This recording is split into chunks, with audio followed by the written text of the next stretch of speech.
Hello à tous. Aujourd'hui, j'avais envie de parler vraiment un petit peu, des séries chinoises. Voilà. C'est vrai que en ce moment, on voit quand même quelques ouvertures de séries chinoises. On a l'impression que dès qu'il y a une série, on passe de série à l'autre. Tu vois, maintenant on passe au japonais, on passe en version française, on passe au chinois, etc. Et j'allais un petit peu t'en parler. Moi, j'ai ces deux séries-là en chinois.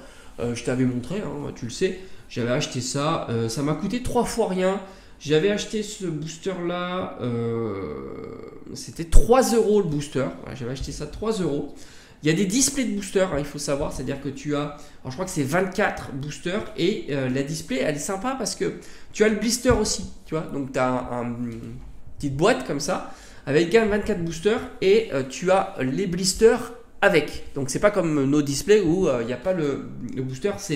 Après, le packaging est franchement pas exceptionnel, mais bon, c'est un petit blister qu'il y a dessus.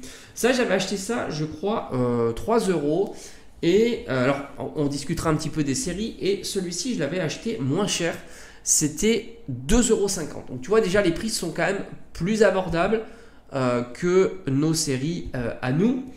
Et il faut savoir que sur ces séries-là, c'est quand même un mélange de plusieurs séries. Là, je pense qu'on est quand même axé évolution. J'ai vu quelques ouvertures de ces boosters-là.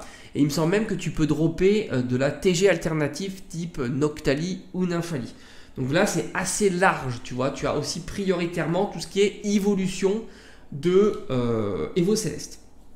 Là, je t'avoue que j'ai pas vu beaucoup d'ouvertures, mais au vu de l'illustration, on doit être plutôt sur du point de fusion, puisque tu as Mew, donc type alternatif de point de fusion, mais peut-être pas Ectoplasma, tu vois, parce que là, il me semble qu'ils ont viré Rayquaza.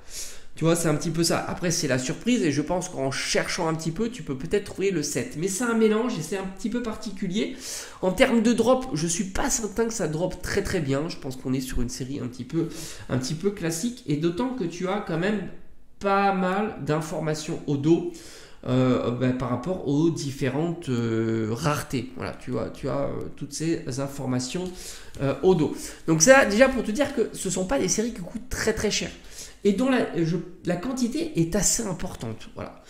On n'est pas sur des trucs qui sont stock out tout de suite. Je pense que tu peux en trouver assez facilement en fouillant sur le net, soit sur des marketplaces classiques, soit sur des boutiques spécialisées dont tu as l'habitude de commander, qui font de l'import, on va dire, sur les TCG, qui ne se limitent pas que aux Français. Ils ont sorti 2 séries récentes, dont une série qui a un petit peu plus parlé d'elle, qui est la série, on va dire, entre guillemets, 151, mais là aussi tu retrouves un petit peu de tout.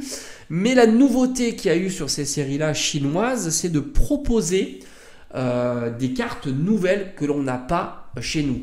De magnifiques AR. Mais là aussi, les prix des cartes, ça va être assez compliqué. Je pense que tout ça va évoluer très fortement. Et faut pas être pressé pour voir ce genre de disponibilité. Mais là, c'est vrai que cette série-là et les boosters sont plus chers. Et puis tu as eu une autre série avec un pouce achat sur le blister qui traite des dresseurs de Horizon, il me semble. Là aussi avec des cartes spécifiques et dont les boosters tournent, il me semble, aux alentours de 4 euros et la display de 50 ou 60 euros, quelque chose comme ça. Alors, il faudra regarder la quantité de boosters qu'il y a à l'intérieur de la display parce qu'on ne doit pas être sur des displays de 24 boosters comparativement à celle-ci, mais des displays certainement avec des quantités de boosters moins importants. Je ne crois pas avoir vu de blister en tous les cas sur ces séries-là. Mais là aussi, alors c'est assez fou cette série avec pouce achat en illustration, c'est que tu as une même carte qui est déclinée tout un tas de variantes. Tu as la version paillette, tu as la version un peu prismatique, tu as la version Pokéball, tu as la version Master Ball. Enfin, c'est assez fou hein, de compléter ce genre de série. Et c'est vrai que c'est une architecture un petit peu différente de chez nous. Tu retrouves aussi tu as énormément des starters de Écarlate et Violet. Donc par exemple, tu peux tomber sur les alternatives de pouce achat, par exemple, qui ont été mises sur EV2 dans l'intérieur de la série. Donc c'est pour ça que le chinois, c'est vraiment pour l'instant des séries vraiment particulières. Ça drop bizarrement et ainsi de suite. Donc faut prendre avec des pincettes tout ce qu'on en pourrait entendre sur ces séries-là, entre la valeur des cartes, tout ça est trop récent, trop nouveau, et il faut avoir un petit peu plus de recul sur ces séries-là, et c'est ce que j'en pense un petit peu sur le chinois. Moi j'ai envie de te dire, ces boosters-là, ce sont des boosters pour moi un petit peu ludiques, c'est pas cher, tu peux te faire des ouvertures sympas, tu peux dropper de belles cartes. Parce que comme je t'ai dit, tu peux avoir le Noctali alternatif, hein, le fameux Noctali que tout le monde convoite de Evo Céleste. Il est à l'intérieur de cette série-là.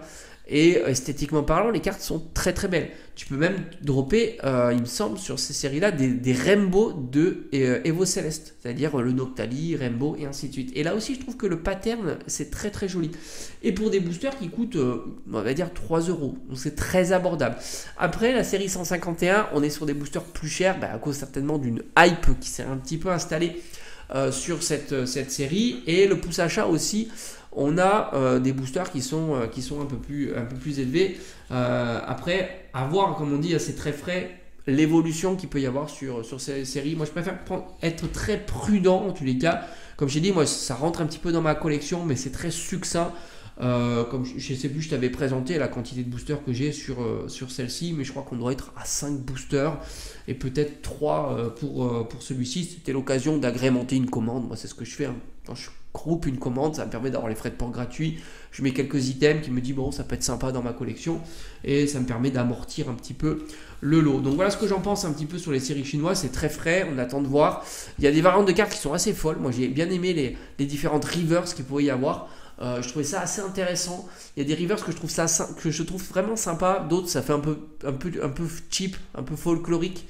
Même la variété des Pokémon, c'est pas toujours exceptionnel. Après, c'est vrai que la série avec pouce achat, tu as le Pikachu qui est mis à l'honneur, donc forcément Pikachu ça va attirer. Et moi-même, je suis assez friand parce que dans mon classeur Pikachu, j'aimerais bien rentrer ce genre de cartes dans ma collection, parce que je me limite pas aux cartes françaises, je me limite à toutes les variétés de cartes qui peuvent exister. Et là, les cartes chinoises, c'est une régalade, puisque Pokémon Master Ball, je les trouve pas très jolies, mais l'effet un peu prismatique, je trouve ça assez intéressant. Il y a l'effet pailleté, ça peut être cool aussi. Bref, affaire à suivre. On verra si je me laisserai tenter de temps en temps, tu vois, un petit peu comme ces deux boosters, à rentrer dans ma collection. Mais comme je t'ai dit, pour l'instant, je préfère être prudent pour voir les codes, parce que là, pour l'instant, on a des cartes qui sont ultra chères. Surtout sur la série pouce achat, par exemple, j'ai pas été voir 151, mais ça sera certainement pareil. Moi, je trouve ça très cher pour ce genre de série très fraîche et dont on connaît pas un petit peu le marché.